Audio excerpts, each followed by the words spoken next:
dia a todos. Prazer estarmos juntos mais uma vez, com fins a cultuarmos ao nome do Senhor. Vamos dar continuidade à nossa série de Filipenses, dessa vez chegando à penúltima mensagem já dessa série. Olha só como passou rápido, não é?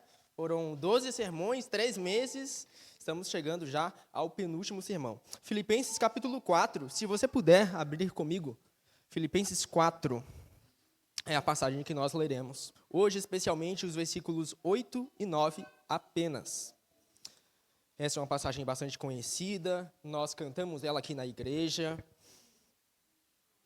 Filipenses 4, versículo 8. Nós faremos a leitura do versículo 8 e do versículo 9. Eu recomendo que você acompanhe a leitura e a exposição na nossa versão, a versão Nova Almeida Atualizada. Se você não a possui, existem Bíblias lá atrás. O sermão de hoje, especialmente, talvez você tenha alguma dificuldade se você acompanhar noutra versão. Portanto, fica a recomendação, Nova Almeida Atualizada. Filipenses 4, versículo 8. Diz assim a palavra de Deus: Finalmente, irmãos, tudo que é verdadeiro, tudo que é respeitável, tudo que é justo, tudo que é puro, tudo que é amável, tudo que é de boa fama, se alguma virtude há e se algum louvor existe, seja isso que ocupe o pensamento de vocês. O que também aprenderam, receberam e ouviram de mim, e o que viram em mim, isso ponham em prática, e o Deus da paz estará com vocês. Até aí, a leitura da palavra de Deus. Vamos orar? Senhor Deus, nós somos totalmente indignos de estarmos perante a Tua palavra e louvando ao Senhor, mas o Senhor nos concede a graça de estarmos aqui e de recebermos a Tua palavra em nosso coração. Senhor, existem tantas coisas que nos impedem de Te ouvir da maneira adequada, tais como a soberba, tais como o orgulho, tais como os pensamentos elevados a respeito de quem nós somos. Portanto, nos livra de todas essas coisas, de toda ansiedade, medo e preocupação, e nos dá um coração receptivo, para que possamos compreender o que o Senhor pretende comunicar ao seu povo, através da Tua palavra, inspirada por Ti. No nome do Senhor Jesus Cristo. Amém e amém. Irmãos, nós vivemos num mundo tomado por guerra, tomado por dor, tomado por caos, tomado por morte e muito sofrimento. E, aliás, nós temos falado sobre sofrimento muito na nossa série sobre Filipenses. Afinal, os filipenses estavam passando por diversos momentos de sofrimento e conosco também não é diferente. Basta nós abrirmos os jornais e nós podemos nos assustar com as notícias que por ali circulam. Podemos ficar assustados com a realidade do mundo de trevas que nós vivemos. Olhamos na política e vemos muita dor e muito sofrimento. Olhamos os tribunais e vemos muitos julgamentos injustos. Olhamos na TV e vemos o aborto querendo ser legalizado. Olhamos para a nossa própria cidade e vemos sofrimento e dor também. Tivemos inundações nas últimas semanas, muitos sofrimentos, muitas famílias em pranto. Temos muita dor. Olhamos ao redor e nos questionamos muitas vezes: Senhor, no mundo assim, como viver em paz? Senhor, no mundo assim, tão tomado pelo caos, como nós, enquanto crentes, podemos de fato viver em paz? Como nós podemos, em meio a tanta perturbação que existe ao nosso redor, muitas vezes dentro de nós e exteriormente, como mesmo assim podemos ter paz, a paz que excede toda a compreensão, que só pode ser encontrada em Jesus Cristo? Como nós podemos desfrutar dessa paz, mesmo em meio à dor, mesmo em meio à morte, mesmo em meio ao sofrimento? Os filipenses estavam passando por momentos de sofrimento. E nós tratamos aqui já a respeito dos diversos aspectos do sofrimento dos filipenses. Os filipenses sofriam interiormente porque haviam ali batalhas dentro da própria igreja. Haviam irmãos que serviam com motivações erradas, haviam também problemas exteriores à igreja de Filipos, haviam alguns que Paulo chama de inimigos da cruz de Jesus Cristo. Pessoas que estavam no meio dos filipenses, mas na verdade não tinham o menor compromisso com Jesus Cristo. Havia também o sofrimento decorrente de os filipenses habitarem numa cidade onde o culto imperial era extremamente forte, e nesse sentido, a ser crente e andar firmado sobre a rocha que é Jesus Cristo naquela cidade era algo especialmente doloroso para os filipenses. Então haviam muitos sofrimentos entre eles. Assim também como nós também enfrentamos. Filipenses é uma carta para nós. Filipenses é uma carta onde Paulo está nos ensinando, onde Deus através de Paulo nos instrui a termos a alegria de pertencer a Cristo, mesmo em meio à dor. mesmo em meio ao sofrimento. E assim nós chegamos ao tema, ao cerne da passagem que nós lemos hoje, onde Paulo quer instruir da seguinte forma a igreja. O coração do cidadão do reino de Deus é um coração cheio de virtudes, pois não vive no mundo das ideias, mas vive sim na prática da palavra de Deus. Nós vamos dividir isso em 2 lições. A primeira lição é: o coração do cidadão do reino de Deus é um coração cheio de virtudes.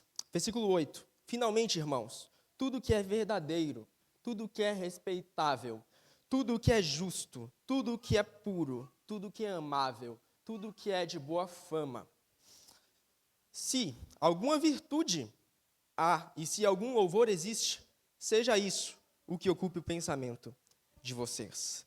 Esse versículo pode soar um pouco estranho para nós. Nós estamos acostumados a ler muitas vezes essa passagem, entendermos essa passagem como se Paulo estivesse dizendo assim: pensem positivo, filipenses.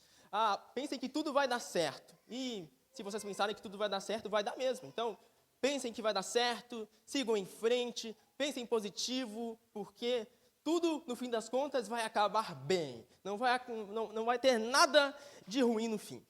Esse é a visão do pensamento positivo, bastante propagado em nossos dias. Mas Paulo, ele vai além disso. Paulo vai além do pensar positivo. Paulo vai além do tudo vai acabar bem.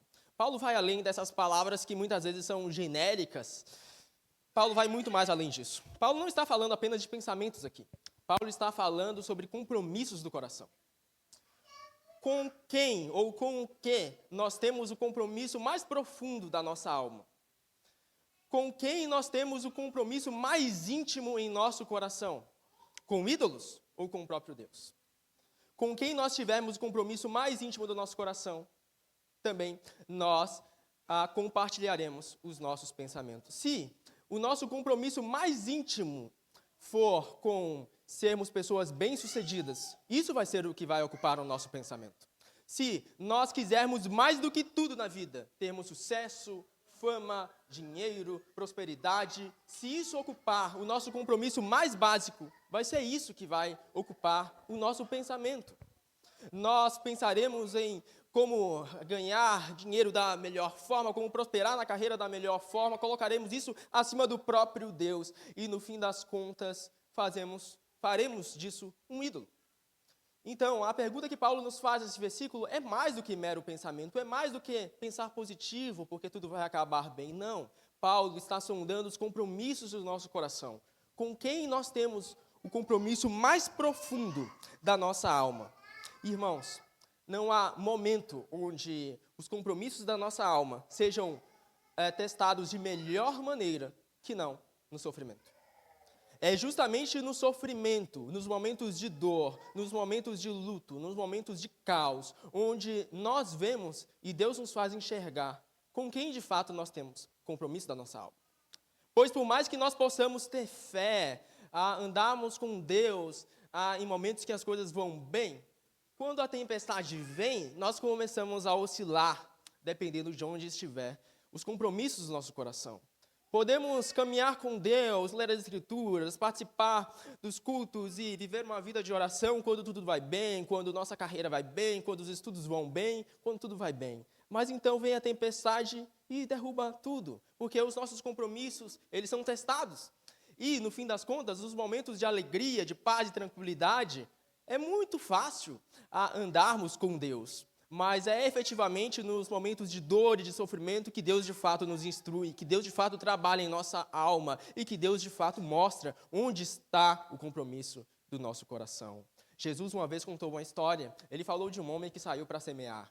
Esse homem, ele carregava consigo algumas sementes e lançou essas sementes nos lugares mais variados possíveis. Algumas sementes ele lançou à beira do caminho. Só que, como essas sementes foram jogadas à beira do caminho, acabou que alguns pássaros acabaram pegando essas sementes antes mesmo que elas brotassem na terra e criassem raízes. E, nesse sentido, essas sementes não deram fruto, porque elas sequer criaram raízes para virem a nascer. Algumas sementes, porém, foram lançadas entre espinhos. Só que sementes que caem entre espinhos, normalmente também não tendem a criar raízes nem crescer. Elas são sufocadas pelo espinho. E, assim sendo, jamais darão frutos, pois também, sequer, jamais nascerão. Mas algumas sementes, e é para esse tipo de semente que eu quero lhe chamar a atenção, elas foram jogadas especialmente num lugar onde o terreno era pedregoso. Num terreno pedregoso, normalmente existe alguma areia ali, mas existe pedra, no fim das contas, lá no fundo. E por mais que a planta comece a nascer, ela não consegue criar raízes profundas. No primeiro momento, ela até nasce, mas então vem o sol, vêm os sofrimentos dessa vida e aquela planta, ela é destruída e não se sustenta. Existe uma última semente, sim, que é lançada em boa terra. Essa é a semente que nasce, cria raízes e frutifica a 30, a 60 e 100 por um. Essa foi uma parábola e por isso talvez você não entenda ela muito bem. Mas Jesus explicou ela em Mateus 4, ou melhor, Marcos 4. Apenas ouça. Jesus disse assim: Então Jesus lhe perguntou: se vocês não entendem essa parábola, como compreenderão todas as outras? O semeador semeia a palavra. Estes são os da beira do caminho, onde a palavra é semeada. Quando a ouvem, logo Satanás vem e tira a palavra semeada dele. Versículo 16. E aqui eu quero que você preste bastante atenção. Estes são os semeados em solo rochoso, os quais, ouvindo a palavra, logo a recebem com alegria. Mas eles não têm raiz em si mesmos, sendo de pouca duração. Quando chega a angústia ou a perseguição por causa da palavra, logo se escandalizam. Vejam, as pessoas que têm a semente do evangelho lançada como um terreno de solo pedregoso são aquelas pessoas que ouvem o evangelho no primeiro momento, recebem o evangelho bem e demonstram exteriormente até terem experiências com Deus, mas num segundo momento vêm os sofrimentos da vida. E os sofrimentos da vida mostram que, na verdade, o compromisso do coração daquelas pessoas, no fim das contas, não é com o próprio Deus. Ela tem um compromisso consigo mesma. E por isso ela não consegue se sustentar em meio ao sofrimento. E por isso ela vai parar de crescer em meio ao sofrimento. Porque somente se o nosso compromisso for com Deus, somente se o nosso compromisso mais íntimo for com Cristo Jesus, somente assim nós poderemos perseverar em meio à dor, em meio ao sofrimento. Quando tudo ao nosso redor ficar escuro e quando nós apenas enxergarmos as trevas. Somente se o nosso compromisso mais íntimo for com Cristo Jesus, nós poderemos perseverar, mesmo em meio à dor, mesmo em meio à morte e mesmo em meio ao sofrimento. Porém, em meio ao sofrimento, inevitavelmente nós enfrentamos ansiedades, mesmo que o nosso compromisso seja com Deus. Na passagem do domingo passado, nós lemos no versículo 6 a seguinte exortação do apóstolo Paulo: Não fiquem preocupados com coisa alguma, mas em tudo sejam conhecidos diante de Deus os pedidos de vocês, pela oração e pela súplica, com ações de graças. Os filipenses estavam sofrendo muito, e a tendência é que eles ficassem ansiosos.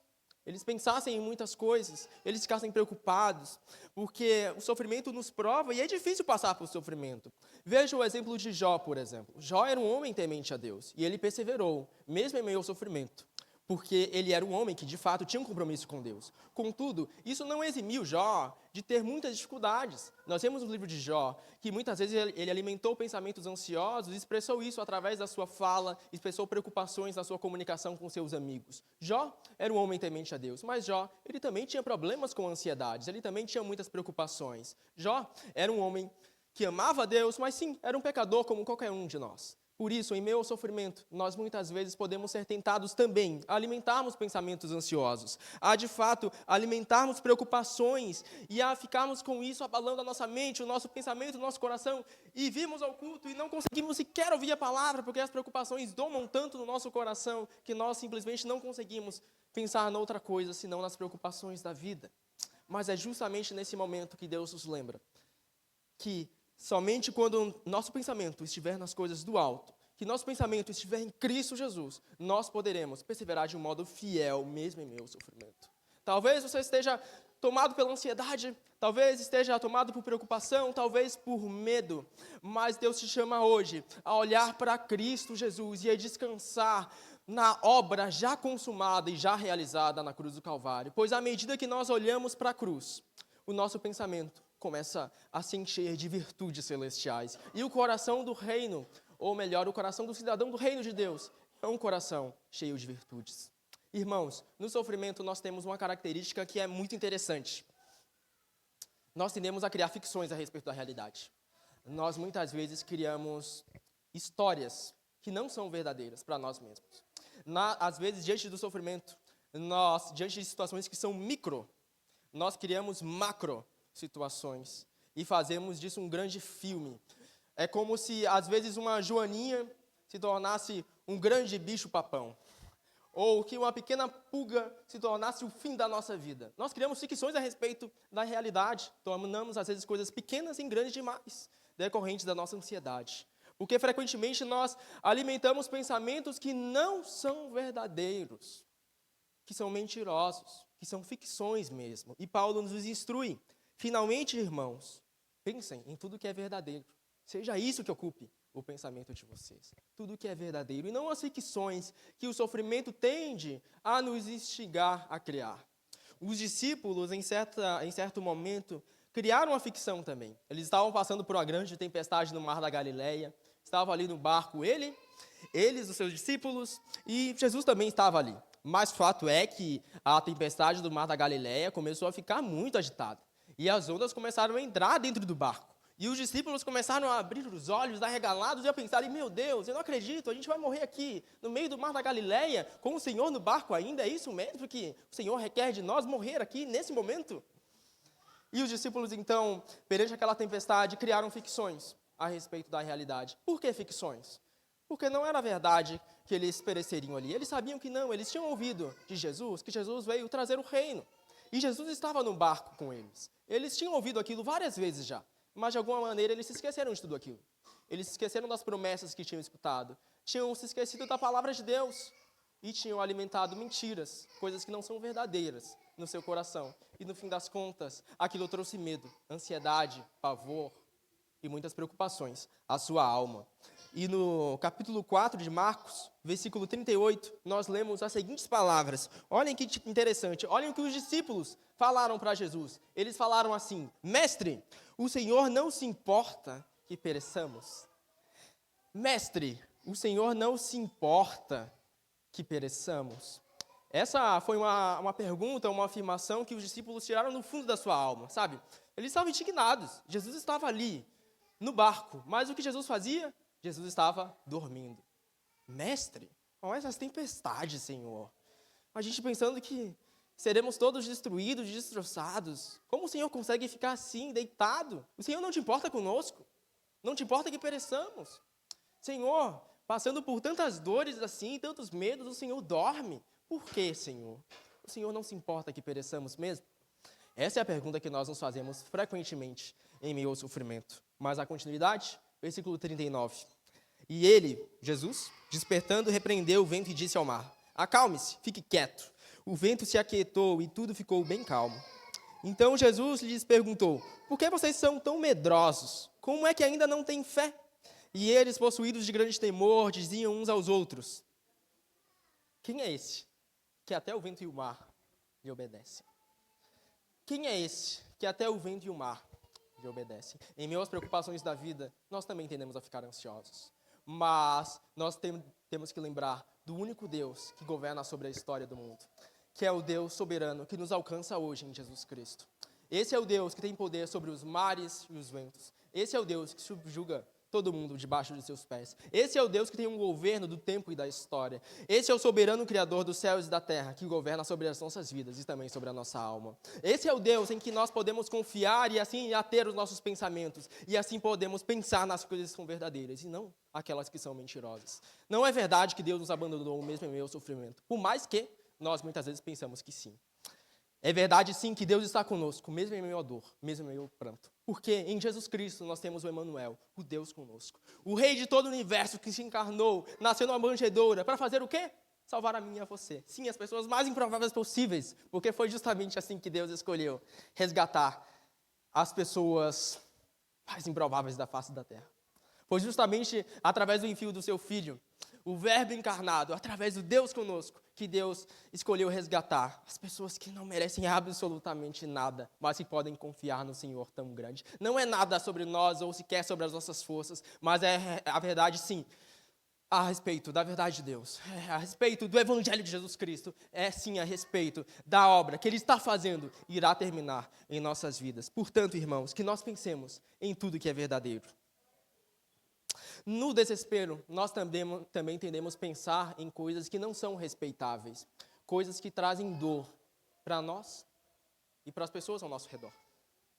No sofrimento, às vezes, o desespero toma tanto conta da nossa mente que nós simplesmente não sabemos mais o que fazer.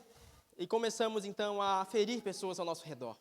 Às vezes, desesperados que nós somos, em certos momentos da vida, começamos a falar coisas que não agradam a Deus e que também ferem o nosso próximo. Tendemos a ser, muitas vezes, rudes, ríspidos, sem misericórdia, sem compaixão. Tendemos a fazer coisas que não são respeitáveis porque pensamos em coisas que não são respeitáveis. E sabemos que Filipenses é uma carta que trata disso. De sofrimento, sim, de unidade da igreja também. Porque o sofrimento fazia com que a igreja entre os filipenses muitas vezes fosse desunida e que muitos irmãos alimentassem contenda entre si. Porque muitas vezes um falava algo para o outro que o feria e assim criava-se mágoas e angústias. Mas em meio ao sofrimento, Deus está nos lembrando, através de Paulo, finalmente, irmãos, tudo que é verdadeiro, tudo que é respeitável, seja isso que ocupe o pensamento de vocês. Porque afinal, como diz o salmista, no Salmo 133, no versículo 1, quão bom e agradável, ou quão bom e quão suave é que os irmãos vivam em união. Quão bom e quão suave é quando, mesmo em meio à dor, ao sofrimento e ao caos, nós podemos perseverar, sabendo que Deus é o Deus soberano, Deus é o Deus que governa sobre todas as coisas, que está sentado no seu trono e virá para nos buscar mais uma vez. Porém, em meio ao sofrimento, muitas vezes nós utilizamos muito mal a nossa língua. Tiago, especialmente, nos exorta sobre isso. Sobre pensarmos em coisas respeitáveis e agirmos de um modo respeitável. Tiago 3 é a passagem, e ele diz assim a respeito da nossa língua. Tiago 3, versículo 6.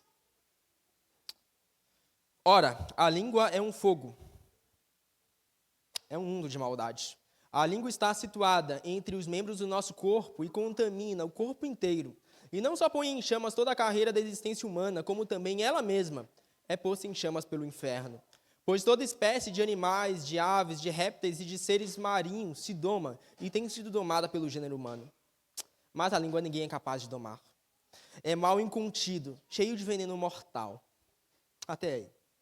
Irmãos, somente alimentando pensamentos respeitáveis e atentando para Cristo, que sendo tão gracioso nos alcançou, somente assim nós poderemos utilizar bem os nossos lábios. E assim, em meio ao sofrimento, em meio à dor, não propagarmos angústia, medo e rancor, mas sim a paz de Deus, que excede toda a compreensão. Esse é um dos temas principais entre os filipenses, ou da carta aos filipenses, porque os filipenses passavam por sofrimento.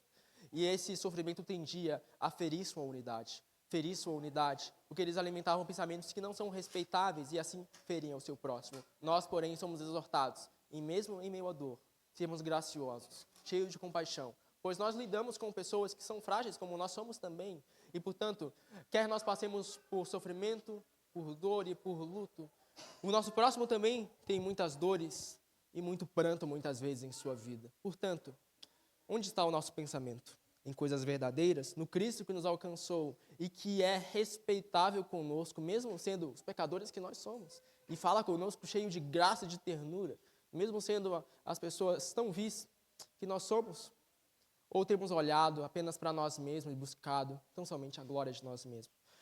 Qual tem sido o nosso proceder? Tiago, no mesmo capítulo, continua, no versículo 9, dizendo as seguintes palavras: com ela, bendizemos o Senhor e Pai.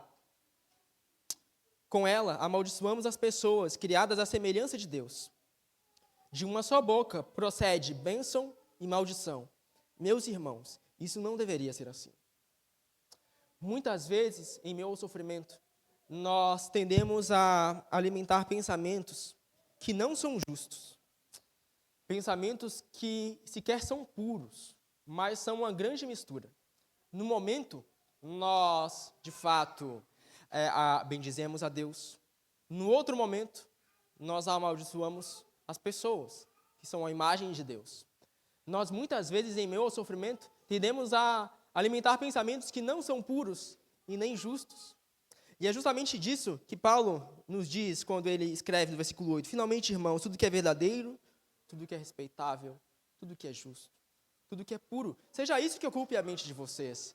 Porque em Cristo não houve sim e não para nos alcançar, mas em Cristo há sim o sim de Deus, para nos dar vida e graça. Mais frequentemente nós vivemos uma mistura, vivemos divididos em nosso coração. Bendizemos a Deus num momento, amaldiçoamos a Ele indiretamente em outros momentos, e Paulo nos leva a questionar onde de fato está o compromisso da nossa alma. É com Deus ou nós temos ferido as pessoas ao nosso redor por termos um compromisso conosco mesmo? E assim, em nome da nossa própria glória e soberba, ferimos as pessoas ao nosso redor. O que conduz, Senhor, irmãos, os nossos pensamentos? E existem duas palavras-chave no final do versículo 8, que resumem essa lição. Essas palavras são: tudo que é amável, tudo que é de boa fama. Paulo nos chama a pensarmos no que é amável e de boa fama. E boa fama aqui pode ser melhor traduzido como admirável. Paulo nos chama a pensar no que é amável e no que é admirável. Porque onde estiver o nosso amor mais profundo e onde estiver a nossa admiração mais profunda, aí estará também o nosso pensamento. Se você admira e ama mais profundamente do que tudo na sua vida a ídolos, certamente seus pensamentos serão cheios desses ídolos. Mas se mais do que tudo você ama e admira o Deus Altíssimo, que entrega Cristo Jesus para dar a sua vida por nós, que somos pecadores, então assim, e somente assim, nós poderemos viver como cidadãos do reino de Deus, que vivem com o coração cheio de virtudes. Pois é na obra da cruz de Jesus, é na obra do Redentor, que nós vemos a obra mais virtuosa de todas. Não é na filosofia grega e nem no mundo das ideias, mas na obra de Jesus que nós vemos a obra mais virtuosa de todas. Em Cristo Jesus, nós vemos o Deus de todo o universo abrindo mão de sua glória para se humilhar, para salvar pessoas como nós. Portanto, onde está o nosso pensamento? Temos pensado na obra de Jesus, em sua soberania, ou temos enchido o nosso pensamento da nossa própria soberba e buscando glória própria à medida que olhamos para nós mesmos? A primeira lição é: um cidadão do reino de Deus possui um coração cheio de virtudes. Mas a segunda lição é: o coração do cidadão do reino de Deus é um coração que não vive no mundo das ideias, mas vive sim na prática da palavra de Deus. Versículo 9: o que também aprenderam, receberam e ouviram de mim, e o que viram em mim, isso ponham em prática, e o Deus da paz estará com vocês. A essa altura da exposição, você pode se questionar assim: ok, eu entendo, essas coisas são virtuosas e nós temos que buscar isso mesmo, mas é tudo tão difícil, é tudo tão complexo, é difícil alimentarmos pensamentos justos, puros, de boa fama e admiráveis. É tudo muito difícil, eu não tenho força em mim mesmo para fazer isso.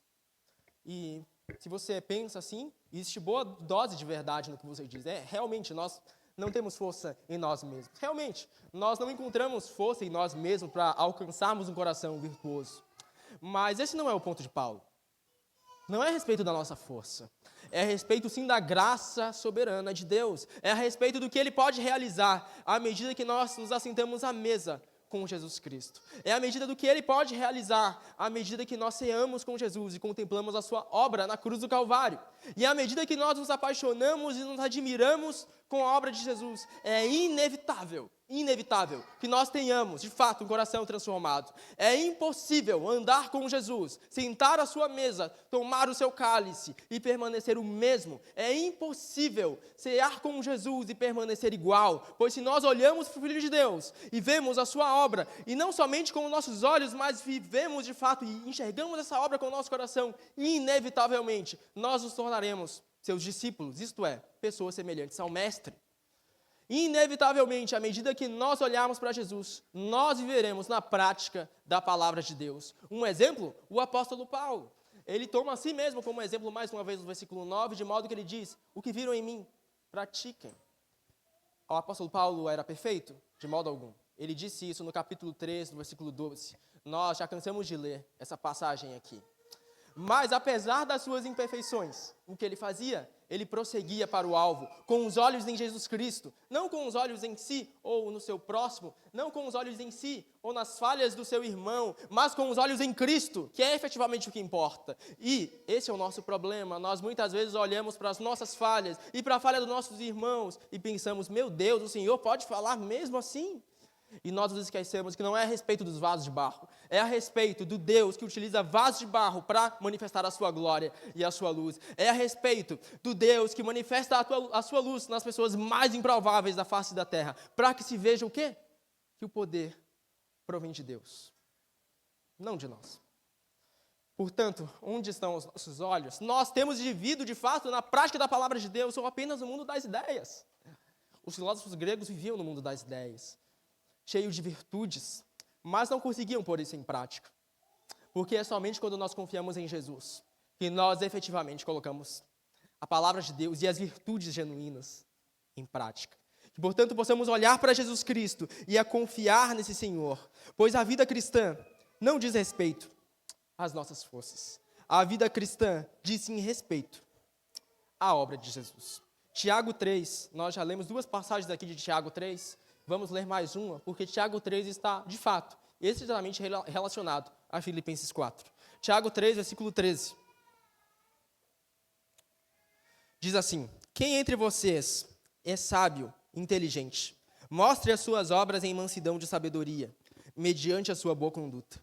Se, pelo contrário, vocês têm em seu coração inveja amargurada e sentimento de rivalidade, não se gloriem disso, nem mintam contra a verdade. Essa não é a sabedoria que vem do alto. Pelo contrário, é terrena, animal e demoníaca. Pois onde há inveja e rivalidade, aí há confusão e toda espécie de coisas ruins. Mas a sabedoria lá do alto é primeiramente pura, depois pacífica, gentil, amigável, cheia de misericórdia e de bons frutos, imparcial, sem fingimento. Ora, é em paz que se semeia o fruto da justiça, para os que promovem a paz. Irmãos, somente quando a nossa mente é revestida da sabedoria do alto, em Cristo Jesus, somente assim nós podemos, de fato, ter um coração virtuoso. Caso contrário, nós viveremos cheios de inveja, de rivalidade, cheios de conflitos por pequenas coisas, cheios de divisões e de contendas por simples coisas, porque nos falta humildade, porque o nosso coração é alto demais, os nossos pensamentos são muito elevados a respeito de quem nós somos. Existe muita soberba ainda, existe muito de nós. Mas não é nada sobre nós, é sobre Jesus Cristo. Ele é o centro da igreja. A cruz, o centro do nosso culto. Portanto, a quem nós temos olhado? Muitas vezes nós pensamos, meu Deus, é muito difícil praticar a palavra de Deus. Observe bem essa frase. É muito difícil praticar a palavra de Deus. Concordo com você. Mas, talvez, quando nós profiramos essa frase, nós estejamos olhando mais para nós mesmos do que para Jesus. Talvez quando nós dizemos, é difícil, nossos olhos estejam muito voltados para nós mesmos, mas não é sobre nós. É sobre a graça soberana e infinita de Deus. Ela que nos transforma, ela que nos faz perseverar. Ela que nos faz firmes, mesmo em meio à dor, ao pranto e ao sofrimento. Ela que nos conduz a, de fato, viver com um coração virtuoso, que ama a Deus e que tem seu compromisso mais íntimo e mais profundo com a sua glória tão somente. Portanto, onde está o nosso coração? Onde está o nosso compromisso mais básico? Onde estiver o nosso compromisso mais básico, aí estará também o nosso pensamento. Onde estiver o nosso pensamento, estará o nosso coração. E bem, onde estiver o nosso coração, aí estará o nosso tesouro. Onde está o tesouro mais precioso da nossa alma? O que é que há de mais precioso para nós? Cristo é o que há de mais precioso para nós? Ou temos miríades de ídolos que nós erigimos para nós mesmos, para colocar no lugar de Deus? O que de fato dita a nossa existência e os nossos passos? A segunda lição é, o cidadão do reino de Deus, ele não vive no mundo das ideias, vive sim na prática da palavra de Deus. Para terminar, algumas aplicações finais, você pode pensar. Como pensar, então, nas coisas do alto? Essa é uma pergunta boa. De fato, Deus nos concede muitas ferramentas para pensar nas coisas do alto, pensar nas coisas que são virtuosas. Muitas ferramentas mesmo. A palavra de Deus é uma. Nós podemos ler o bom conselho de Deus e sermos instruídos por sua palavra, e à medida que nós meditamos na palavra de Deus, nós também tendemos a pensar em coisas virtuosas. Conforme nós criamos o hábito de ler a palavra de Deus diariamente em nossa vida, e temos isso como uma prática, isso nos ajuda a ter o nosso pensamento nas coisas do alto. A oração é outra boa dádiva que Deus nos concede, para perseverarmos com alegria, mesmo em meio ao sofrimento, tendo nossos pensamentos não nas coisas que são mentirosas, mas na verdade do Deus soberano que reina sobre tudo. A oração também é uma excelente ferramenta. E nós poderíamos listar diversas outras ferramentas que são muito boas, tais como comunhão, igreja local. Contudo, irmãos, eu penso que Paulo não está falando disso aqui. Paulo está indo além disso. Por mais que essas ferramentas sejam excelentes e nós temos o dever de nos apropriarmos dela, porque são dádivas de Deus, Paulo de fato está sondando o nosso coração. Como pensar nas coisas do alto? Paulo responde, tem as motivações certas. É possível você ler a palavra de Deus todos os dias, manhã, tarde e noite. É possível você orar de joelhos por horas e horas. É possível você participar assiduamente dos cultos da igreja e até servir intensamente a sua comunidade, mas ainda assim ter motivações erradas. É disso que Paulo trata em Filipenses. Onde estão as nossas motivações? Nos motiva a glória, o desejo por glória de nós mesmos, de sermos vistos pelas pessoas? É isso que nos motiva? Ou nos motiva de fato a glória de Deus, à medida que nós contemplamos a obra de Jesus Cristo na cruz do Calvário? O que motiva as nossas almas? Irmãos, qual seja o motivo do seu coração, será isso que vai ditar os seus pensamentos. Onde estiver a tua motivação, aí também estará os seus pensamentos. Como pensar nas coisas do alto? Tenha com a motivação mais profunda, como o desejo mais sincero, como o anelo mais profundo, a glória do Deus Altíssimo, manifesta em Jesus Cristo, o seu Filho, o Senhor. Outra pergunta que nós podemos nos fazer é: o que fazer quando não consigo ter motivações certas? O que fazer quando nós simplesmente não conseguimos praticar a palavra de Deus? O que fazer quando nós nos esforçamos, mas as coisas simplesmente não dão certo, porque tudo parece de mal a pior? O que fazer então? Irmãos, talvez nesses momentos nós tenhamos que mudar a nossa visão das coisas. Talvez quando você se pergunte o que fazer, talvez você tenha que trocar levemente a sua pergunta e se perguntar: o que Cristo fez? O que Cristo fez para que nós possamos praticar a palavra de Deus? O que Cristo fez para que nós pudéssemos estar aqui hoje? O que Cristo fez para que nós pudéssemos ser redimidos e transformados? Cristo fez a obra mais virtuosa de todas. Se entregou na cruz do Calvário, para que nós, filhos das trevas, pudéssemos ser trazidos à sua luz. Não permaneceu morto, mas está ressurreto à direita de Deus e vai voltar mais uma vez para julgar os vivos e os mortos. Cristo fez a obra mais improvável para salvar os pecadores mais improváveis dos confins mais inóspitos da face da terra, para que assim povos de todas as tribos, de todas as línguas, de todos os cantos do mundo possam lembrar a grande obra de Jesus Cristo. O que fazer para praticar a palavra de Deus então? A palavra-chave é: descanse na obra de Jesus. Porque à medida que nós efetivamente descansamos na obra de Jesus, é impossível, simplesmente impossível, não nos parecermos dia após dia mais com o nosso Mestre. À medida que nós descansamos na obra já realizada, na obra já consumada, na cruz do Calvário, à medida que nós fazemos isso e olhamos para a cruz, inevitavelmente nós seremos transformados. Inevitavelmente olharemos para o Mestre. Portanto, não é a respeito de você que você pode fazer. Cristo já fez. Confie. Que os nossos pensamentos sejam cheios das coisas celestes, do que é verdadeiro. E a verdade é que Cristo se entregou por nós na cruz, do que é justo. E é verdade que a justiça mais plena está em Cristo, na cruz, do que é puro. E não há pureza maior do que na obra de Jesus. Do que é admirável e amável. E não há nada melhor e mais amável e que se possa admirar mais do que a obra de Jesus. Portanto, irmãos, esse texto vai muito mais além do que pensamentos positivos. Esse texto está dentro de uma epístola cristocêntrica e trata-se aqui da obra infindável, insondavelmente poderosa de Jesus Cristo na cruz do Calvário. seja isso que ocupe o nosso pensamento. Seja a obra mais virtuosa de tudo que ocupe as nossas almas, para que assim possamos viver cheios da palavra de Deus e exaltar o seu nome com um coração sincero. Por fim, Romanos 8, versículo 31, é um texto bastante emblemático de Paulo, onde ele diz as seguintes palavras: que diremos então à vista dessas coisas? Se Deus é por nós, quem será contra nós? Aquele que não poupou seu próprio filho, mas por todos nós o entregou, será que não nos dará graciosamente com ele todas as coisas? Quem tentará acusação contra os eleitos de Deus? É Deus quem os justifica. Quem os condenará? É Cristo Jesus quem morreu, ou melhor, quem ressuscitou, o qual está à direita de Deus e também intercede por nós. Quem nos separará do amor de Cristo?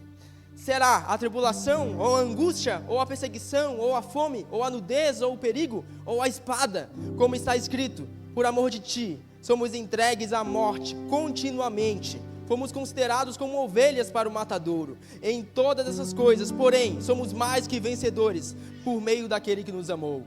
Porque eu estou bem certo de que nem a morte, nem a vida, nem os anjos, nem os principados, nem as coisas do presente, nem do porvir, nem os poderes, nem a altura, nem a profundidade, nem qualquer outra criatura poderá nos separar do amor de Deus, que está em Cristo Jesus, o nosso Senhor. Portanto, como viver em paz mesmo em meio à dor? Olhando para Cristo, pois é somente confiando nele que nós podemos perseverar mesmo em meio ao sofrimento, porque não existe nada nos céus, na terra ou debaixo dela que possa separar-nos do amor de Deus que está em Cristo Jesus, o nosso Senhor. Essa é a nossa esperança inabalável, que é âncora para a nossa alma, onde nós podemos firmar os nossos pés. Portanto, que os nossos olhos estejam em Cristo e assim possamos viver com o coração cheio de virtudes à medida que olhamos para o Filho de Deus. Amém? Eu te convido a orar comigo. Se você puder, coloque-se de pé. Vamos orar juntos, vamos pedir a Deus que Ele nos ajude a olharmos para Cristo, não para nós, não para as nossas fraquezas, não para quem nós somos, mas para a obra já consumada, já realizada e concretizada pelo Filho de Deus na cruz do Calvário. Vamos orar, irmãos. Senhor, obrigado. Obrigado porque o Senhor entregou Cristo Jesus para morrer por nós em nosso lugar, de modo que hoje nós podemos confiar no Senhor e nos firmarmos sobre a rocha que é Jesus e olharmos para Cristo, o nosso Senhor e Salvador. Nos perdoa quando em meio ao sofrimento nós nos alimentamos de coisas que são tão más e que trazem tanto dano ao nosso coração, nos fazem mal e também faz com que o nosso relacionamento contigo seja prejudicado e também o nosso relacionamento com o nosso próximo seja abalado. Nós tendemos muitas vezes, em meio ao sofrimento, ficar tão desesperados e ferimos as pessoas e fazemos coisas que não são respeitáveis nem de boa fama, mas que à medida que nós contemplamos a Cristo Jesus, que desceu às profundezas da terra para nos salvar, que os nossos pensamentos sejam cheios de coisas do alto, sejam celestes de fato, que possamos ter um coração cheio de virtudes e possamos não viver no mundo das ideias, mas da prática da palavra de Deus. Desperta as nossas almas para uma comunhão cada vez mais íntima contigo. Toca os nossos corações para que nós possamos enxergar o Filho de Deus e mesmo em meio à dor, mesmo em meio ao luto e mesmo em meio ao sofrimento, possamos desfrutar da alegria, Senhor, da alegria de pertencer a Cristo. Que essa alegria seja a rocha onde estejam firmados os nossos pés, para que mesmo em meio à tempestade, nós possamos descansar na certeza de que Cristo venceu e que o Deus que começou a boa obra em nós, Ele é fiel para terminá-la e para concluí-la até o dia de Jesus Cristo. Amém e amém.